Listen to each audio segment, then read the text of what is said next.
Like, we're in such a hurry now, we're passing ourselves out. We're not meant to live like that. We're meant to live as best we possibly can, not in a rat race. See one another, care for one another, time for one another, respect the old people. They're the people that have the knowledge, not the likes of the young ones. And it grieves me, I'll be quite honest with you, Francis, it grieves me, the young people, we isolated them ourselves because we were telling them all this bad times we had and the good times they have. We had bad times, definitely we had bad times. We improved ourselves. Mm-hmm. They're trying to improve ourselves, but every time they mention it, we knock them down.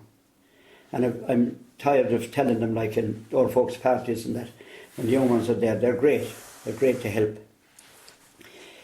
If they go around to visit the old people, when they knock at the door, tell them who they are. Tell them their name. Then if they don't know them, they know someone belong to them. They know their father or mother, or they know their grandfather or grandmother.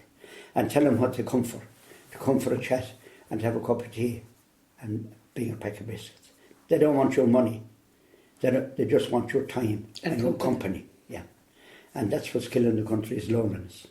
Now, cancer is an awful disease. Suicide is an awful disease. But what is it when you take the gloss off it? Loneliness. Mm-hmm. I mean, you can be inside in a town hall, there can be 300 people in it, and you can be in the corner by yourself, and who's going to come over and say hello to you? Whereas one time, someone would say, oh, come on, join in. There's none of that now. So we need to go back to... We need to go back. We need to go back to what we were. Because my philosophy is, I'm only caretaker. I have nothing. I'm only caretaker. What I have, I got the strength from the man above to put it there. When I pop my clogs, I'll go to Gustroni's Hill, which is the name of the graveyard. It'll be somebody else's. So what am I griping for? If I have a few pounds, so very good. If I want to go somewhere, I can go. But I can't bring it with me. When my time comes, it's somebody else's. So what are we griping for? What are we putting on 8 and 9 and 10 rooms such for 2 people to live in? Do you understand my drift? Yes, yeah, of course. What am I putting money into the bank for? So just because someone says, well, you went to the bank the other morning, the bank manager was talking to you. I'm not, that to me is false pride. I go into the bank, and if he sees me, he'll say, hello, Frank. And I'll say, hello. That's it. I come out again. Like, money in the bank means nothing to me. Mm-hmm. Money never meant anything to me. Because I always earned the day's wages, and I always had a problem. Worked hard for it. Yeah, I worked hard for it. And I had satisfaction in doing it. Yeah.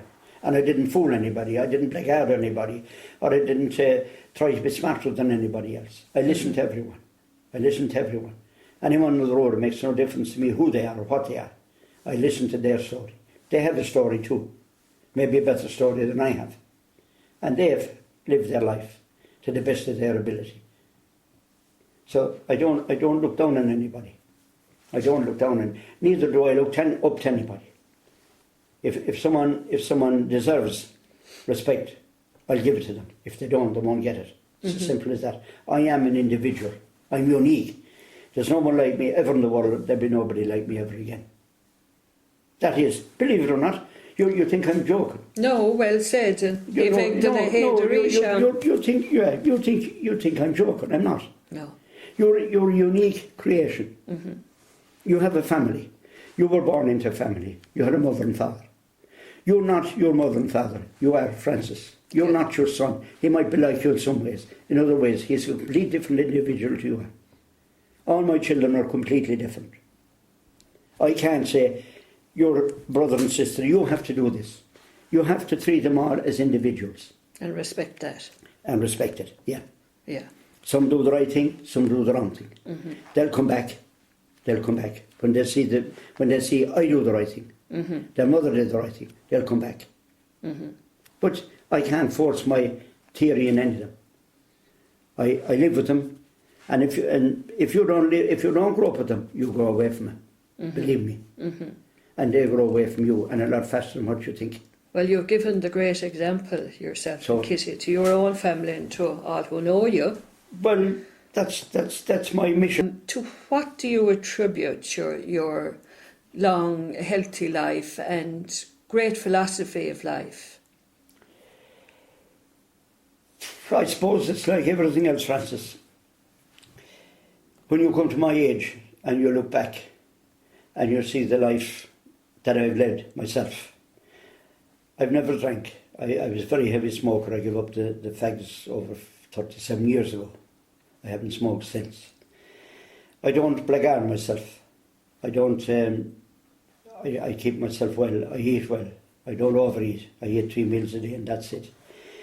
And I look after the people that are around me, all the old people. I care for them as best I possibly can. I'll go and visit them, and them the frost now. I went to visit people that are after coming into the place, like to see they were all right and they had a bottle of gas and that sort of thing, because I have the tractor and they had nothing to, only cars, like you can't travel in the frost. I mind myself. I'm regular in my habits and I'm regular in what I do. I don't criticise anybody because I'm not here to criticise anybody. I praise. If they're worthy of praise, I'll praise them. If they're worthy of telling them they're doing the wrong thing, I'll tell them. I have no scruple in the world in doing that. And I live well. Now that I have the freedom, I go where I want. Mm-hmm. When I want. I'm at the stage I can afford to do that now. I'm not bragging about what I have or anything else. I have no mortgage. I don't owe anything to anybody. I have my own house.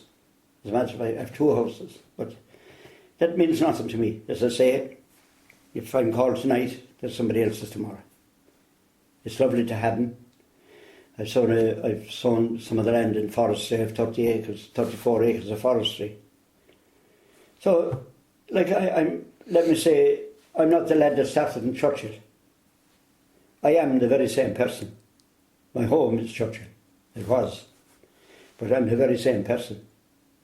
I grew up in Churchill. I grew up in Innistimon. And that's where you learned most of those values. From the people that I met, and the people I met in Doolin. And your family. And the people that helped me along the way. I have no illusions about who I am. I know who I am. And as I told you, man, to your own self be true.